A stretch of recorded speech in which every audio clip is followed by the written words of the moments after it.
Namaste. We at Kali's Brood have begun a tweet series focusing on Sri Aurobindo's synthesis of yoga. One of our very first tweets went out today morning, 1st Jan 2020 at 9 a.m. And one of the questions that I received was, how do you read Sri Aurobindo? Right? Because if you look at it, Synthesis of Yoga, for example, is not a small book. It's pretty thick, and people always have this impression that Sri Aurobindo is hard to read. You can't understand him. It's too many words, and so on and so forth. So what we at Kali's Brood thought of was to do this little video where we share our thoughts in terms of how to read Sri Aurobindo. What are the techniques that have worked for us? Now, when we talk about reading Sri Aurobindo, and in this particular case it's Synthesis of Yoga that we are going to cover, we need to step back and get a sort of broader context. What's the context in which you are coming, or in which this book has been written? Who is Sri Aurobindo? There's a whole bunch of questions. There's a bunch of open context, right? So I want to sort of take some time to define that context, so that you may understand where we as sadhaks of Sri Aurobindo's yoga are coming from, and how you may, if you're unfamiliar, may follow this template, this approach in looking at the master's work. So let me begin. This is going to be a little long, so just please bear with me, but it'll make sense eventually by the time I finish this conversation. Let's start right at the beginning, right? Speech, human speech, is a fundamental trait of a human, right? We speak, we think. Speech is the mechanism by which we communicate with each other, right? Speech is a fundamental trait. But this fundamental trait is not unique to man, because even animals speak. They have their own language. But what makes human speech different or of a higher order than animal talk? Because in human speech, we not only just communicate to perform the basic functions of life, but we also, we are very methodical. We have a method and an approach. And this seems to be a consequence of the way our minds have evolved, as opposed to, or as compared to what an animal might do. The animal has a mind, but it's largely driven by instinct. The mind has not taken a proper shape, so to speak. It hasn't evolved. But in humans, mind has acquired a level of sophistication where it can consciously use this tool of speech and language to be able to discuss about higher order things. So, right? So what are we looking at? We humans tend to use language as a means to articulate, express, and transmit knowledge, right? To transmit knowledge. This knowledge could be of many means. It could be about something that's happening within me, something that I've observed outside, many different uses that we put language to. So it shows that language is a sort of vehicle so that human minds can acquire knowledge that it hasn't had before and speak about it, right? So from speech, we have come to this abstraction of a language. Language as a means to transmit knowledge. But what do we mean by knowledge? What is this knowledge?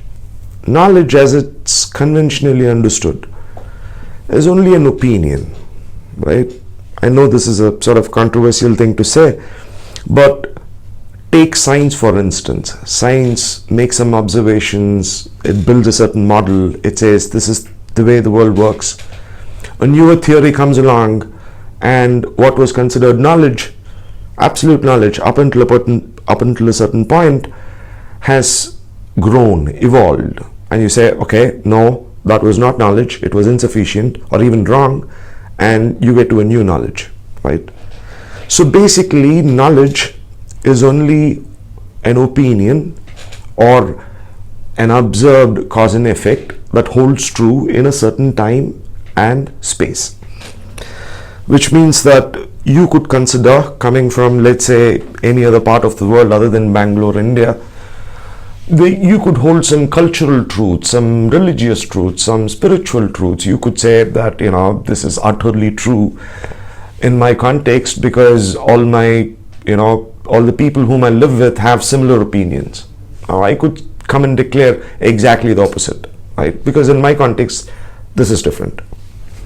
So we see that all knowledge is provisional. Its utility is sort of fairly limited, right? Now, if we come to this conclusion that knowledge is provisional, why at all bother taking the trouble to read anything?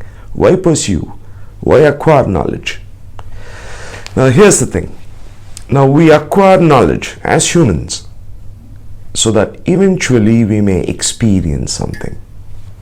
Now, this is a sort of a big deal. So imagine you're going through a food brochure. You read the brochure, you see the sort of foods that are available in that particular restaurant. There are good pictures, there's fancy descriptions. You can almost taste the food based on the descriptions that are given. But all of this doesn't matter unless you go eat the food there someday, right? So you pursued that bit of knowledge so that you may eventually have the experience of that. Now, why am I making a point about this? Any knowledge that you acquire, as we just mentioned, the knowledge is just a provisional thing. It's a trailer, it's a hint of what it is, but not the actual experience. It is the experience for which we as human beings live. We live for that experience. Now, just bear this point in mind, right? So, back to our initial topic, right?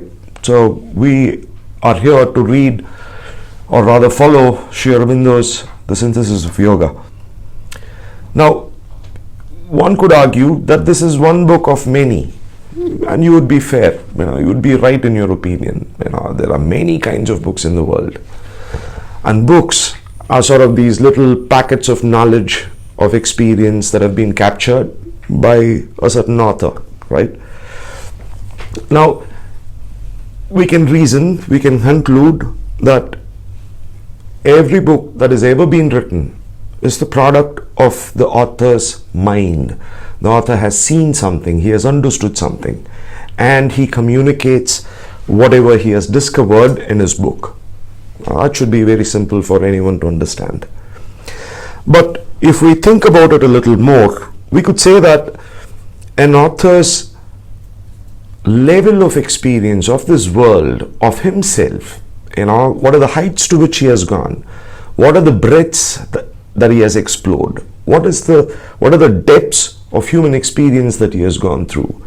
All of this in some way goes to shape the book that he writes, right? Now, for example, I'm going to take a couple of examples, right? Two concrete examples. One is Darwin's Origin of Species, right? One sort of a book. Then we'll look at the second sort of book, let's say the Bhagavad Gita, right?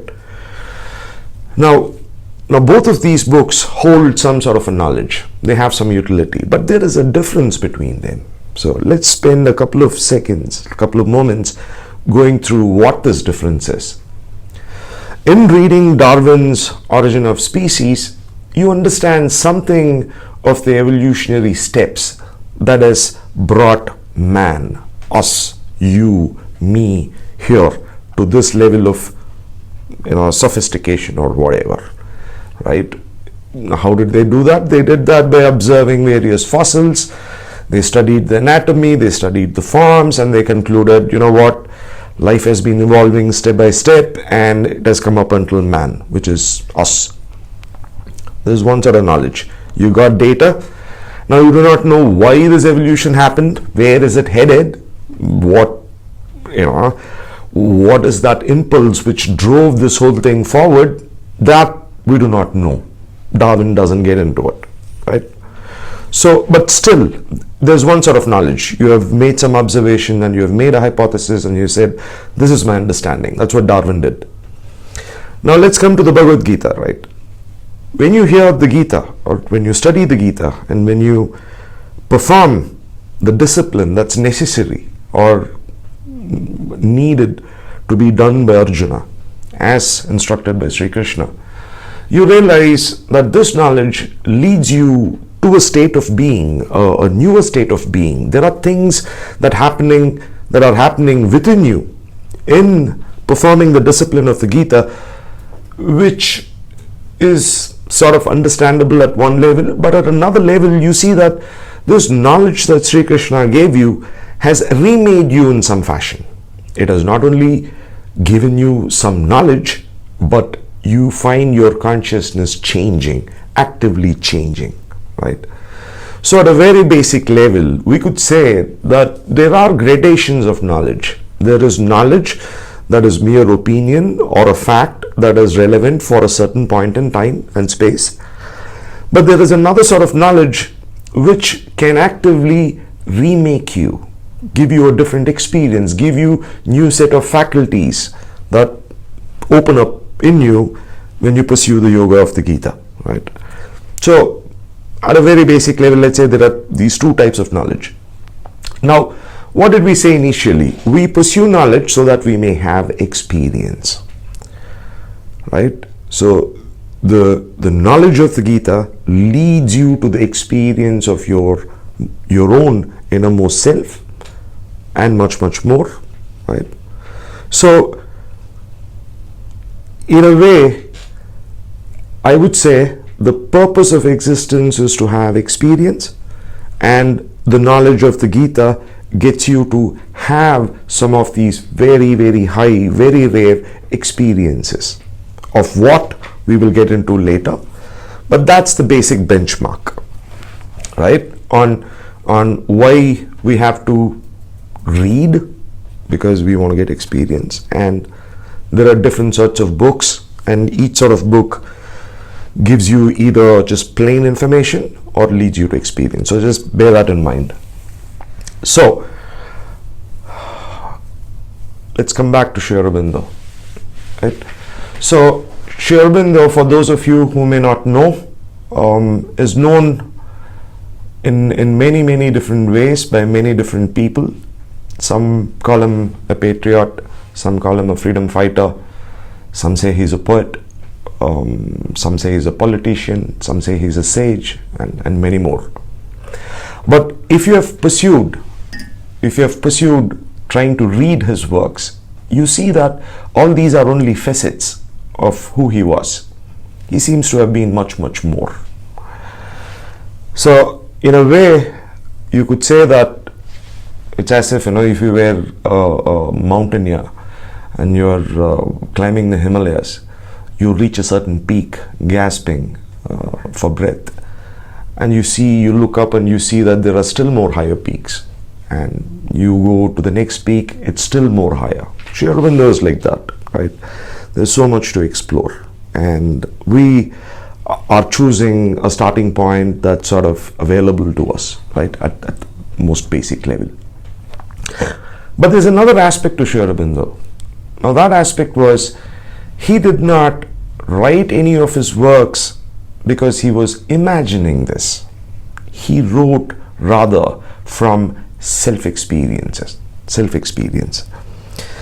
Now, why do I say that? Now we know that he pursued his own yoga, he had his experiences and so on. Now he didn't go writing commentaries because he read some yogic work manual and he was giving his opinions of it. No. When he wrote the Gita, he exactly knew what he was doing, right? He had experiences of Sri Krishna. He had gone through all the states. He was writing because he knew by experience that it was so, and he was not speculating, right? That's a very important point to make. That's what distinguishes from someone like, let's say, Radhakrishnan writing commentary on the Upanishads. I mean, the dude had practically no sadhana, right? And yet he's writing commentary widely acclaimed according to normal population.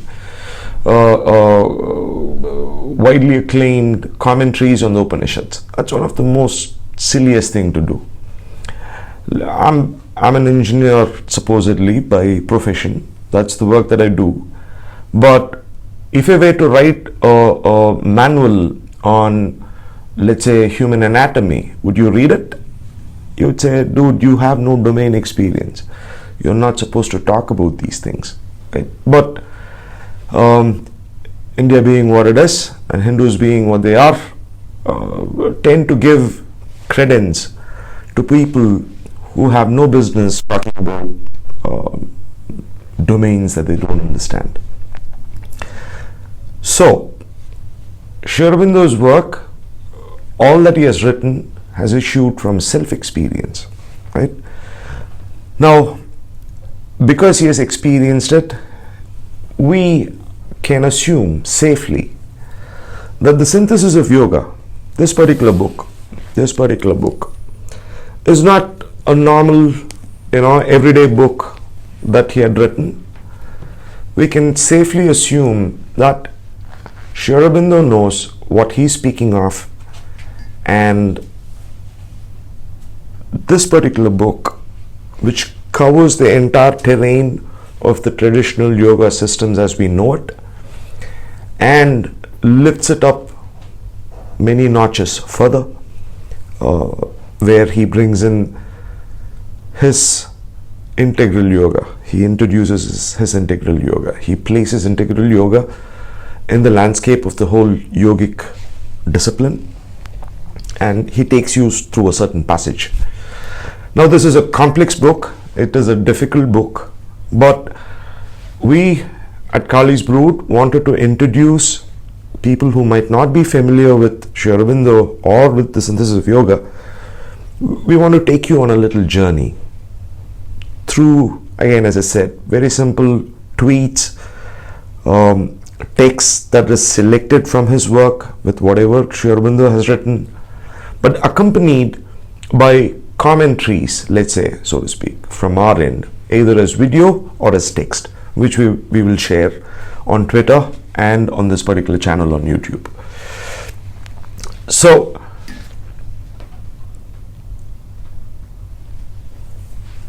we know that we can expect something big from this work. Now to the title of this video itself. How should you read Sri Aurobindo? Right? As I mentioned earlier, many people say that he's difficult to read, his language is tough, too many words, etc., etc.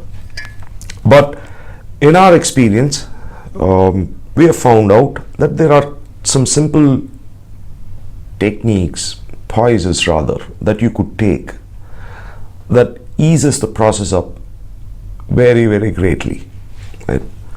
So remember that whole thread. We are going to acquire some knowledge, and through this knowledge perhaps some experience. We know the author has had experiences of these states. This is not speculation he's doing, but he's actually recounting, restating whatever experiences he had gone through, right? So what is the poise from which we can or we may approach this work? Now, one of the things, the mother speaks about this, and the master also. But what we have found is the mindset or attitude that works the best when you approach Sri Aurobindo is to be open mentally, right? First of all, don't make any assumptions. You could be an atheist, you could be a Advaitin by philosophy, you could be a Dvaitin, you could be any one of these 1,000 different variations of life philosophy or spiritual philosophy that you adhere to. It doesn't matter. Just have an open mind, right? If you, the best way to begin, with which, like, say, someone like me, we at Kali's Brood had begun was, we are dumb, we know nothing, right? That's how we began. right? Have an open mind. Read the arguments, the train of thought that Sri Aurobindo takes you through. Just follow, just mentally. You don't have to, do not, the critical thinking can come later, but your first step is to keep your mind plastic, be open in your mind, just receive, go along with him for that journey that he's taking you, and by proxy that we are taking you through, we will take you through, right? Just follow it. Now, there's going to be a whole series of ideas that he's going to plant in your head, and these are like little seeds that are going to go sit there, right? Let them be, just let them sit. And all of these little seeds or sparks of little light, they're all going to give you a certain amount of knowledge. Now remember what we said about knowledge. Knowledge is provisional. Apply that same yardstick even to Sri Aurobindo. He's giving you a certain knowledge, you're receiving that certain knowledge, but as we said, knowledge is provisional. Hold it in that fashion. No harm, no offense, it's just the way it should be, right? Now, once you have acquired this piece of knowledge, let's say you have read a chapter or a passage, the next thing that you do is to contemplate on it, think about it. Now, what do I mean by think about it? When Sri Aurobindo makes a certain assertion, right? You pursue his line of thought. Now, when it's as if, he is throwing a torchlight on a particular area, now you observe that area, whatever he has pointed out, observe it carefully, see what he is trying to tell you, but then add your thinking. You say, okay, what is outside the periphery of that area that he's showing a light on? What's around it? What's below it? What's above it? Now think through that, right? Now it's a very simple exercise. It's not complex. Even a high school kid should be able to perform that thought process. Now this is essential because when he gives you 2 or 3 pieces of information, you need to know how that information could be integrated in your understanding. It's a very essential step. But even while you do that, remember what we said earlier, that knowledge is still provisional. Hold it so, but see how it can come and relate to the various ideas that you might have, right? Now, this is the most, as I said, this is the second step that you do. Receive the knowledge in an open plastic mind, then see how things are connected to each other, how it connects to you, how you could relate to it, and so on. Now, this has to be done for a period of time where it becomes what I would say is, what I would call as a default poise in your consciousness. There comes a time where, because of repeated practice, you read it and there's a set of integrations, associations that are happening in your mind based on the data that he had given. Now that has to become sort of automatic almost, right? So which means that you read a passage, you spend 3-4 let's say a handful of moments, and in those moments there are literally let's say hundreds of churnings that are happening in your head, and in a good way. They're all getting connected. Something is associated with something else, and you understand something, you don't seem to understand something. But through this entire process, you must remember, this is just knowledge. You haven't arrived at experience as it, right? You could perhaps have understood enough to write essays, blog posts, talk about it for hours. All of that doesn't matter. You have read Sri Aurobindo, you have understood something of him, but you are yet to have the experience, right? Now, how do we go from knowledge to experience, right? That's what we are here for, remember, right? That's what we exist for, experience. Now, here's where you will have to bring the third element to the table, and that third element is aspiration. Now, aspiration could take many forms, and I'm going to make it really easy for you, right? Now, what do I mean by easy? Aspiration at the highest levels could be Meera aspiring for Sri Krishna, or Arjuna aspiring for a code of conduct or to Sri Krishna. It could be at that top level. But aspiration could also be intellectual curiosity. right? Could be something very, very simple. You're just curious. You just want to know what is there in this book. It could be as simple as that. You don't have to break your head. There is no danger of disrespect to Sri Aurobindo. There is no notion of blasphemy. None of those big words. Don't bother. Intellectual curiosity, mere curiosity will do. That's a good enough step to start in. But you need to have something that is looking for something, and that we call as aspiration. Now you add that aspiration to this mix, right? So what did I say? Open plastic mind. Second step is to meditate, muse, contemplate about whatever you have read and integrate that knowledge in your mind. The third step is aspiration. Now, as I said, aspiration, a mere curious query in your head saying, is this so-called divine with a capital D, is it true? Is it true? Can I experience it? Am I fit enough? Right? Now, it's this query, it's this question that we call as aspiration in the very early stages. As you progress further, it takes better and better forms, but we need to start somewhere, and it is this aspiration which is going to be the catalyst that will help you derive the most from a work like Synthesis of Yoga, or from pretty much whatever Sri Aurobindo has written, right? It's this that's going to open doors. Aspiration. Now, when this aspiration intensifies, you will know that it's like a thirst. It's like a call that's going out from your being. Now, when I point to my heart, sometimes for some people it's the heart, for some people it's the mind. It takes various forms. We'll get to that separately. But what is important is there is a quest. You want to know. You want to see. You want to feel these ideas that he has put forth in this book. Now,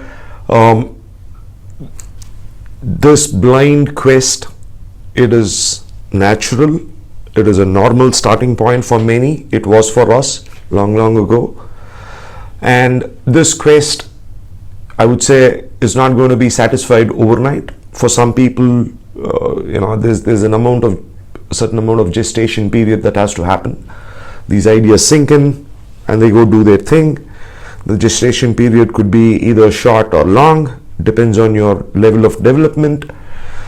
But unfailingly, it took us a decade and a half, took me a decade and a half. It took some of my mentors much lesser time. But the change comes, the answer comes. And how does it come? Right? The answer comes where there are things that are happening in your being. Your consciousness changes overnight. There are many different ways in which you experience it, right? Where you read something from this book, it has integrated, you've done your thing, your aspiration is on, and perhaps you go sleep, go rest for the day. You wake up in the morning and you see you're changed. Now, don't ask me how. Well, that's how the consciousness works, right? Faculties that you didn't have take birth in you. Difficulties that were there for decades perhaps vanish overnight. There's a whole bunch of things that happen. Now, all of that is the experience that we are looking for from someone like Sri Aurobindo or from a book like Synthesis of Yoga, right? Now, what has happened? When you get to this particular milestone or this experience, what has happened? What has basically happened is you were singing along like a songbird in the middle of nowhere, and none were answering your call. But if you go through this process, whether short or long, an answer comes, and the answer is by experience. It's not because someone said, okay, you wrote a great blog post, you understand Sri Aurobindo so well. All of that doesn't matter. It just doesn't matter. What matters is experience. You experience the states of consciousness that Sri Aurobindo is speaking of. You experience its joy, its power, its light. There's a whole world that is waiting for you to explore and see and become. Right? Now that's what this book can do, which means that we are very, very excited to share it with you. And regardless of your starting point, regardless of your earlier disposition, we welcome you to join us for this little journey, right? So there's going to be a blog post accompanying this video, which I'll release in a couple of days perhaps. The impulsion that came to us was that we need to do this today and release this today. So we are following it. So that said, if you have any questions, queries, please drop it in the comments, or reach out to us on Kali's Brood handle on Twitter. Happy to answer any questions that you might have. I wish all of us good luck in reading the senses of yoga and in whatever sadhana practice you may be doing. So with that, I conclude this little presentation. Thank you, and may Agni lead all our journeys. Namaste.